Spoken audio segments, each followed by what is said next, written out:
Assalamu alaikum everyone. I hope all of you are fine. This coronavirus outbreak is unfortunate. I miss delivering the lectures face to face. Anyway, stay safe, stay home, and follow social distancing. Alright, let's start the lecture. So this lecture is about 10 principles of economics. Before starting, you gotta know what an economy is. What does it mean? So the word economy comes from a Greek word for one who manages a household. So imagine that there is a household, right? Similar to your own. And the decisions in that household are taken by the parents, right? So some of the decisions that they might take include setting budgets, that is how much money would be spent on different things. They also take decisions regarding savings and investments, right? How much to spend, how much to save, where to invest, how much to invest. These are the decisions that your parents take. And finally, there are other decisions like the household roles. They also decide that. So you might be given a role to clean, you might be given a role to cook, right?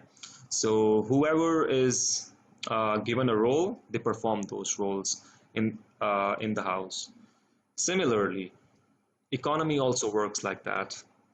It works like a house, but at a much larger scale. All right, so the second important question is, why do we study economics? What is the reason? I mean, why was this subject even created? So the main reason why we study economics is to find how to use the scarce resources efficiently. The resources include land, labor, capital, and entrepreneur. These resources throughout the world, in every country, in every nation, are limited. Let's talk about UAE. They lack fertile land, right?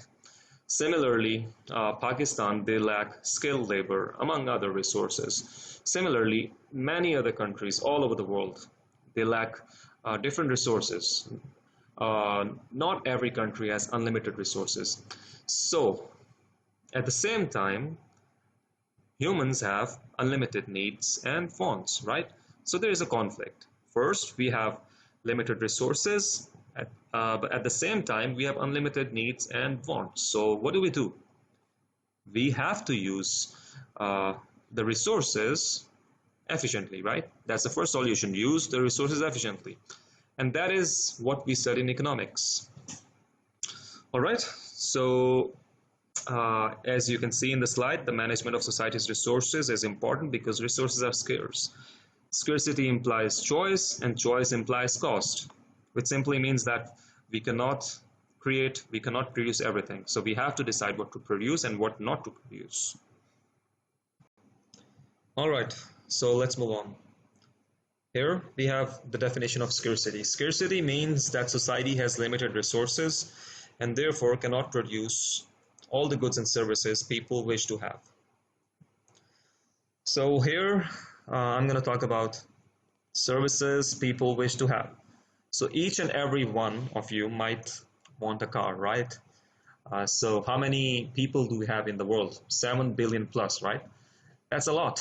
Can we produce a car for each and every one of the human beings alive? Can we? No, we cannot. And why is that? Because we have limited resources. So we have to use those limited resources efficiently. We cannot produce a car for each and every one of you. In a similar fashion, each and every one of you might want an iPhone, right? But due to scarcity, we cannot produce 7 billion iPhones. So similarly, everyone would like a big house, like a house which has a gym, a house which has a cinema of its own, and other stuff, other luxuries, right? But we cannot produce those things. We cannot provide those things. So because of scarcity, because of scarce resources, we have to use resources efficiently because resources are scarce. So we have to we study economics to solve this conflict between unlimited wants and limited resources. Next, we have the definition of economics. Economics is the study of how society manages its scarce resources. That's what we have been talking about. I hope it's clear why we study economics. We study economics because we want to solve this conflict. Unlimited wants, needs and wants versus limited resources. How do we solve this problem? Whatever we will study in economics is directly or indirectly trying to solve this problem, this conflict. So, economists, they study how people make decisions, how people interact with each other, and the forces and trends that affect the economy as a whole. Here, how people make decisions, we will study three principles with how people, sorry, that's not three, that's four principles plus one. And here, how people interact with each other, we will study three principles regarding this. And finally, the forces and trends that affect the economy as a whole. Here, we also have three principles. So what are the principles? The principles are like rules in economics. So we have economists who make decisions regarding economy, right? So before they make decisions, these are some of the principles they have in their mind. How people make decisions, they need to know how people make decisions because their decisions will impact a lot of people. And if they don't know how people make decisions, they will not be good economists. They will not be able to make good policies, right? And similarly, they also need to know how people interact with each other. If they know how people interact with each other, their policies will be much more efficient. They will be good. And finally, the forces and trends that affect the economy as a whole. So economists, if they know what forces and trends affect the economy as a whole, then they will be able to make good policies. And if they know all of these 10 principles, then they can become good economists. It's not a guarantee, but still the chances increase. So economics, the whole study of economics is based on these 10 principles that we are going to study. So the first principle is people face trade-offs.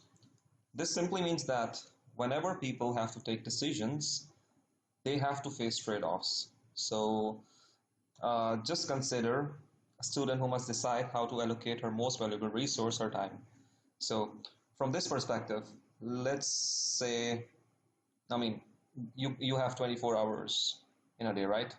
So out of these 24 hours, you decide to sleep for 8 hours, plus hang out with your friends for 2 hours, plus eat for 2 more hours, plus hang out with your family for, let's give it a 4 hours, that's 8, 12, 16. Plus you take a bath and you freshen up for 1 hour. Plus, what else would you do? You also waste time on PUBG and other different things, right? So let's make it 3 hours. That's 8, 12, 16, 17, 20, right? We also have 4 hours left. Let's say you spend 2 hours watching television and finally 2 hours on Facebook and social media. Alright, so this is a very busy day that you had, but still you could have done more. However, if you want to, if you want to add 2 more hours here, let's say if you wanted to talk to your friend on the phone, let's say you do that. So let's add 2 more hours here. So you have to decrease 2 hours from here or from somewhere else. This simply means that you face trade-offs. You have 24 hours, you decide how you have to allocate that time. And whenever people are facing a decision, whenever people have to make a decision, they face trade-offs. They have to decide how to, and when they choose make a decision, other decisions that they have foregone, other paths that they have foregone are basically the trade-offs. All right? And the classic trade-off is between guns and butter. I'm sorry, I've written all over the second sentence, but that's what it is. So, in terms of a country, so if let's talk about Pakistan, right? We live here. So, if Pakistan decides to spend more on defense, it will have to reduce its expenditure on people. And if Pakistan decides to spend more on people welfare, let's say on education and health and other stuff, then they have to decrease the expenditure on uh, defense. So that's also a trade-off. You cannot get everything. When you increase one thing, you have to decrease the other stuff. Directly linked to this one is the second principle, which says the cost of something is what you give up to get it. This simply means opportunity cost. So here we are talking about opportunity cost, which means the opportunity cost of an item is what you give up to get that item. So for example, if you're listening to this lecture, the next best alternative that you have foregone is your opportunity cost. And if you are coming to the university, the next best alternative could be maybe if you were not coming to the university, if you're not doing bachelor's, you might have been working in some firm or you might have been doing your own business. So coming to the university has a cost, and that cost is the next best alternative that you forego. Yeah, that's the decision you have to take. And in foreign countries, many students, I wouldn't say many, but there are students uh, who don't who drop out of college so that they can uh, pursue their career in athletics and different sports. So when they drop out, they they know that if they become professional athletes, they will earn much more than they would have if they stayed in college. So that's the decision they make. But the opportunity cost of dropping out is the lost education and all the benefits they would have gotten out of that education. So that's the opportunity cost. Next, we have the third principle, which says rational people think at the margin. So here we have two important concepts to understand. The first one is rational people, and the second one is thinking at the margin. So from this perspective, according to this principle, the economists know that people are rational. In economics, people are thought to be rational. So when you make this assumption, it becomes easier to build models and to make policies. What rationality says is that if a policy is being made for business people, it is assumed that all business owners would maximize their profits. That's a rational action, according to economists.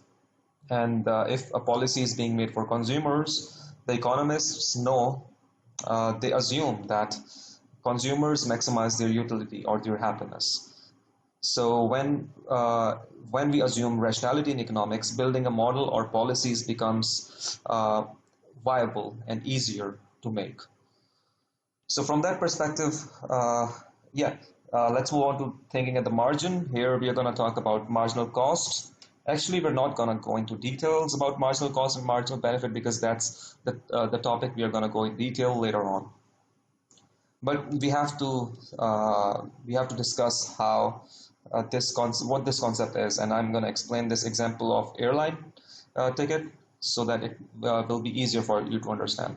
So this principle simply says that according to this example, if we have this airplane, I'm sorry, I'm not really good at making stuff, but I'm gonna try. Looks like a fish. Ah, sorry, this is an airplane, so these are the windows. Anyway, I'm not gonna make all of the windows, but you get it. So here we have 200 seats, and for this plane, if this plane has to go from point A to point B, the expenditure would be 100,000. So that means that each ticket, the minimum price for each ticket should be 500, right? So you divide 100,000 by 200 and you get 500. That's the price, the minimum price that you have to charge. But then so I assume that I'm the consumer and you are selling the ticket. So you have to sell the ticket at 500 minimum. But then, right 30 minutes before the flight takes off, I get this information from someone that there are 50 seats available. And so I come to you. I say, dude, you have 50 seats available. So give me the ticket for 250. 250. And you're gonna say no, it's 500. So the ticket cost is 500, but I'm asking you to give it to me for 250. So are you gonna give it to me or not? All right, keep on thinking, but the economists say that you are gonna sell this ticket to me for 250 because you are thinking at the margin. If you don't sell this ticket to me for 250, then you're gonna lose. If you sell it to me at 250, then you're gonna get 250. 250. So that's a gain. That's a win-win for both. So that's this example. I tried to explain what thinking at the margin is, but I'm gonna go into much more detail when I'm talking about marginal cost and marginal benefit in the later chapter. But people think when they're making decisions, people take into account the marginal costs and the marginal benefits in their decisions. All right, the fourth principle is people respond to incentives. So what is an incentive? An incentive is something that induces a person to act, such as the prospect of a punishment or a reward. So an incentive is something that changes your behavior, okay? So for instance, if you go to the market, you see a sign on a shop, right? 50% sale. This induces you to go inside and purchase stuff. Similarly, how the government changes your behavior is through fines. Fine on breaking the signal, for example. So you break the signal, you get a fine. So that's how government changes your behavior. So anything that changes your behavior is called an incentive, and economists know people respond to incentives. All right, next we have this quick quiz. So as an in-class activity, you can make a group of five, many groups of five students, and then try to come up with answers of these questions. But we won't have this here. You can do it on your own. Now we have the first principle on how people interact. But that's principle number 5, which says trade can make everyone better off. So this simply means that trade is good. Trade increases utility. Trade increases happiness all around the world. So from that perspective, imagine producing everything yourself at home. So right now you might be wearing glasses, you might be wearing gel in your hair, you might be wearing a t-shirt, a coat, shoes, whatever you're wearing right now. Just imagine that you produce each and every stuff yourself. It's too much, right? So trade allows countries to specialize in what they do best and to enjoy a greater variety of goods and services. So just the way if you produce everything yourself, it will be too much. Similarly, if countries start producing everything themselves, then that would not be efficient. So countries trade, okay? So that a country which is good in producing, let's say, Japan, which produces cars, Japan is good in producing cars, and at the same time Pakistan is good in producing textile. So once they produce these things, they can trade, and both will be better off. So the sixth principle is markets are usually a good way to organize economic activity. On one hand, we have the planned economy, where the government decides what, how, and for whom to produce. An example of a planned economy presently is North Korea. So there we have dictatorship, and every decision is taken by the government. what to produce, how to produce, and for whom to produce. The government decides all of these things. And on the other extreme, we have the market economy, where consumers and producers take these decisions. These decisions are decided in the market.